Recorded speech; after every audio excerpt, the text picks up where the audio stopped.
4 மணி நேரத்துக்கு ஒரு தடவை காய்கறி மண்டிங்க, ஃப்ரூட் மார்க்கெட்ஸ் இது போன்ற இடத்துல இருந்து நாங்க அந்த கழிவுகளை கலெக்ட் பண்ணோம். ஒவ்வொன்றுத்துக்கும் இயற்கையே காலத்தை நிர்ணயம் பண்ணிருக்கு.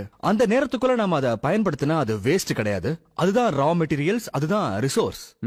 பால் சுரக்காத பசுக்களை தான் நாங்க வேலைக்கு வச்சிருக்கோம். ஒவ்வொரு 35 கிலோ காய் கனி கழிவுக்கும் நாங்க ஒரு பசுவை வேலைக்கு வச்சிருக்கோம். அதுகளோட வேலையே அதை சாப்பிட வேண்டியது, சாணம் போட வேண்டியது, அதுக்கப்புறம் ஷெட்ல போய் தூங்க வேண்டியது. இதான் ரிட்டையர்மெண்ட் லைஃப். 8 மணி நேரத்துல அது சாப்பிட்ட கழிவுகள்ல 1/4 பங்கு சாணமா வெளியில வந்துரும். அதாவது நீங்க குப்பைன்னு சொல்ற அந்த கழிவு பொருட்கள் சாணமா வெளியில வருது.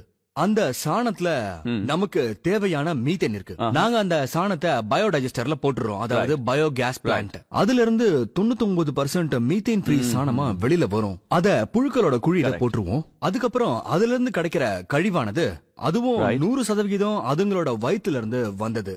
அதுக்கு பேரு வர்மி காஸ்ட். உலகத்திலேயே சிறந்த உரம் இது.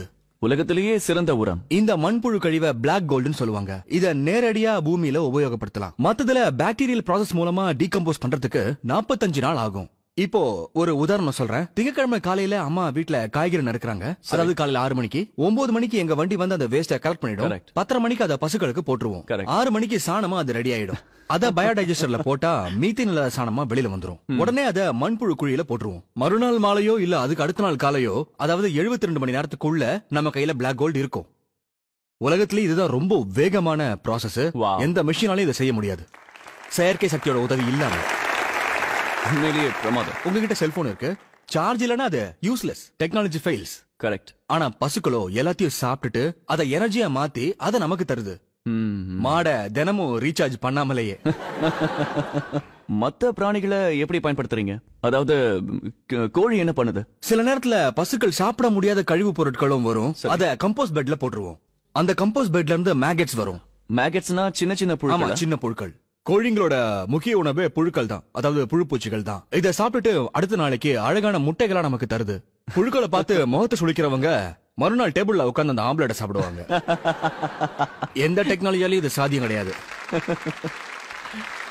எந்த டெக்னாலஜியாலையும் எந்த மிஷினாலையும் இதை பண்ண முடியும். உலகத்துல இருக்கிற எந்த மிஷினாலையும் புழுக்களை தூக்கி மிஷின்ல போட்டா அதை முட்டைகளா மாத்த முடியாது.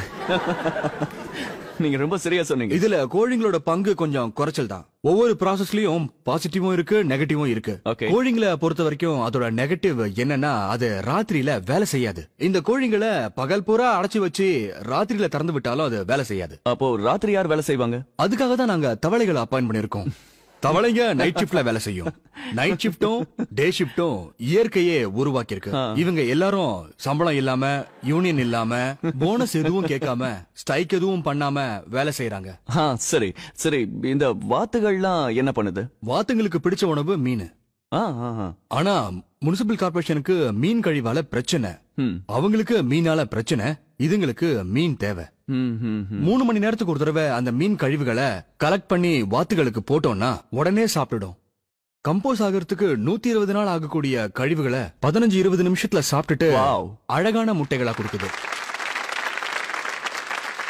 சாதாரணமா வாத்துகள் மாசத்துக்கு 8-10 முட்டைகள் தான் இடும். ஆனா நாங்க மீன்கள் மற்றும் மாமிச கழிவுகளை கொடுக்கறதுனால எங்களுக்கு மாசத்துக்கு 24 முட்டைகள் கிடைக்குது.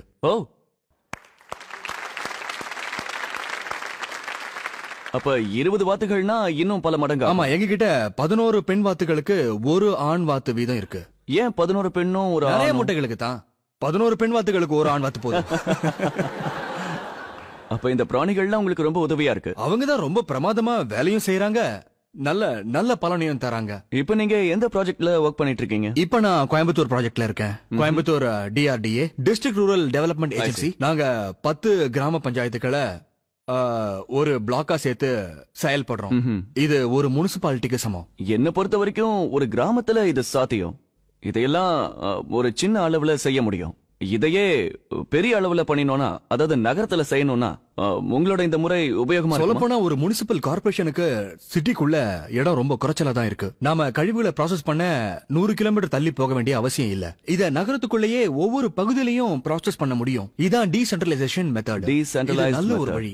எல்லாரும் டன் கணக்குல பேசுறாங்க. எதுக்கு டன் கணக்குல பேசணும்? இப்ப நான் ஒரு பலாப்பழத்தை, பெரிய பலாப்பழத்தை கொடுத்தா உங்களால சாப்பிட முடியாது. அத துண்டு துண்டா வெட்டினாதான் அத எல்லாராலையும் சாப்பிட முடியும். ம்ஹும். அதனால ஒவ்வொரு 2 கிலோமீட்டர்லயும் ஒரு SLRM சென்டர் இருக்கணும். SLRM சென்டர்னா என்னது? Solid and liquid resource management centre. ஒவ்வொரு 2 கிலோமீட்டருக்கும் இந்த மாதிரி ஒரு சென்டர் இருக்கணும். ஆமா, நான் டீசென்ட்ரலைசேஷன் மெத்தடோட வெற்றியை பத்தி உங்ககிட்ட ஏற்கனவே சொல்லியிருக்கேன். டீசென்ட்ரலைஸ் முறையில கலெக்ட் பண்றதும் இன்னொரு இஷ்யூ. உதாரணமா சலூன்ல 6 வகையான கழிவுப் பொருட்கள் வெளியில வருது. அது என்னது? அதாவது பெண்கள் முடி, ஆண்கள் முடி, பிளேடு, ஷேவ் பண்ணதுக்கு அப்புறமா பேப்பர்ல வைக்கிற கிரீம், இன்ஆர்கானிக் பொருட்களான காஸ்மெட்டிக் மெட்டீரியல், ஆர்கானிக் கழிவான உணவு மற்றும் பூ கழிவுகள். அதாவது இது மாதிரியான சலூன் கழிவுகளை மத்த குப்பைகளோட கலக்க கூடாது. அதனால சலூன் கழிவை கலெக்ட் பண்ண ஒரு வண்டி அனுப்புவோம். உதாரணத்துக்கு மும்பைல 2000 சலூன்கள் இருக்குன்னு வச்சுக்கோங்க. ஒரே வண்டி எல்லா இடத்துலயும் போய் கலெக்ட் பண்ணி ஒரு வண்டி இல்ல, பல வண்டிகள். ஒவ்வொரு ஏரியாவுக்கும் சலூன்களுக்கு ஒவ்வொரு மட்டும். வண்டி இருக்கு. ஆமா, அத உடனே பிரிச்சு சாயந்தரத்துக்குள்ளேயே வித்துற முடியும். கழிவுகள்லயே மிக அதிகமான விலை கிடைக்கக்கூடிய ஒரு பொருள் பெண்கள் முடிதான். 1 கிலோவுக்கு 2500 ரூபாய். வாவ். அதாவது ஒரு நாளைக்கு சேர்ற குப்பையானது அந்த நாள் முடியறதுக்குள்ளேயே உபயோகமான பொருள் ஆயிடுது. அத தனியா சேகரிச்சோம்னா. இதுல முக்கியமா கவனிக்க வேண்டிய விஷயம்னா இது எதையும் கலக்க கூடாது. ஆமா, தனித்தனியா சேகரிச்சு தனித்தனியா எடுத்துட்டு போகணும். இது விஷயமா உங்ககிட்ட ஏதாவது மாஸ்டர் பிளான் இருக்கா? இருக்கு. வாவ். ஆமா, இருக்கு. இப்ப நீங்க சொன்னீங்களே உங்க மாடல், இதுக்கு எவ்வளவு செலவாகும்? இது செல்ஃப் சஸ்டைனபிள் திட்டம். இத நான் என்னோட அனுபவத்தை வச்சு சொல்றேன். ஒரு முனிசிபல் கார்பரேஷன்ல மக்கள் போடுற குப்பையில இருந்து குறைஞ்சது 3 ரூபாய் சம்பாதிக்க முடியும். அதாவது என்கிட்ட இருந்து குப்பைகள் எடுத்துக்கிட்டு எனக்கு 3 ரூபாய் கொடுப்பீங்க? இல்ல, எங்களுக்கு 3 ரூபாய் கிடைக்கும். அத 3 ரூபாய்க்கான பொருளா மாத்திடுவீங்க? அதுவும் எந்த ஒரு கட்டணமும் இல்லாம. எனக்கு ஒரு விஷயம் சொல்லுங்க. மும்பை மாதிரியான ஒரு பெரிய நகரத்தை சுத்தப்படுத்துற பொறுப்பை உங்ககிட்ட கொடுத்தாங்கன்னா அந்த வேலையை செஞ்சு முடிக்க உங்களுக்கு எவ்வளவு நாள் ஆகும்? குறைஞ்சது 18 மாதங்கள். அதாவது 1.5 வருஷம். அப்படின்னா 1.5 வருஷத்துல நீங்க மும்பைய ஒரு கிளீன் சிட்டியா மாத்திடுவீங்க? ஆமா, முடியும். வாவ். ரொம்ப ரொம்ப நன்றி ஸ்ரீனிவாசன் சார். ரொம்ப பிரமாதமான விஷயத்த சொல்லியிருக்கீங்க. Thank you so much. Friends, plastic இன்னைக்கு ஒரு பெரிய பிரச்சனையா நம்ம முன்னாடி இருக்கு. பிளாஸ்டிக்கை உருவாக்கினதே நம்மள மாதிரி மனுஷங்க தான். ஆனா அதை நம்மளால அழிக்க முடியல. அது பூமியில கரையக்கூடியது இல்ல. இதை இங்கிலீஷ்ல சொல்லணும்னா நான் பயோடிகிரேடபிள். இது உண்மையிலேயே நம்ம எல்லாருக்குமே ஒரு பிரச்சனையா தான் இருந்துகிட்டு இருக்கு. அப்படின்னா இந்த பிளாஸ்டிக்கை நாம என்னதான் செய்யறது? ஆனா ஒருத்தர் இருக்காரு, அவர்கிட்ட இதுக்கான ஒரு வழி இருக்கு. மதுரையில் உள்ள தியாகராஜர் காலேஜை சேர்ந்த புரொஃபசர் வாசுதேவன் அவர்கள் பிளாஸ்டிக்கை பயன்படுத்த ஒரு அற்புதமான வழியை கண்டுபிடித்திருக்கிறார். அவர் செய்திருக்கும் இந்த புதுமையான முயற்சியால் பிளாஸ்டிக்கை ரோடுகள் போடும் பொழுது அழகாக பயன்படுத்திக் கொள்ள முடிகிறது. இம்முறையில் ரோடுகள் போட்டுவிட்டால் சாதாரணமாக போடும் ரோடுகளை விட இது மிக சிறப்பாக இருக்குமாம். பிளாஸ்டிக்கை பயன்படுத்துவதால் கல் மற்றும் தாரோடு அது நன்கு இணைந்து விடுகிறது. இதனால் மழை காலங்களில் தண்ணீர் தேங்காது. கடந்த 10 வருஷமா ஒரு கிராக்கும் கிடையாது, ஒரு பள்ளமும் கிடையாது. அதனால 10 வருஷத்துக்கு எந்த மெயின்டெனன்ஸ் செலவும் கிடையாது. நம்ம நாட்டுக்கு இது மிகப்பெரிய சேமிப்பும் கூட. வெளிநாடுகளில் பல டாலர்கள் கொடுத்து இவர் யோசனையை வாங்க தயாராக இருந்தும் இவர் இதன் காப்பிரைட்டை காலேஜின் பெயரில் எழுதிவிட்டார். இதை நான் என் நாட்டுக்காக கொடுக்கறேன், அதையும் இலவசமா என் நாட்டுக்கு கொடுக்கறேன். இந்த பேட்டன்ட் என் காலேஜுக்கு சொந்தம், டெக்னாலஜி நம்ம நாட்டுக்கே சொந்தம். நம் நாட்டில் உள்ள முனிசிபாலிட்டிகள் இந்த செயல்முறையில் சாலைகளை போட விரும்பினால் இவரது யோசனையை இலவசமாக பெறலாம். பிளாஸ்டிக்க ரோட்ல போடாதீங்க, ரோட பிளாஸ்டிக்கால போடுங்க.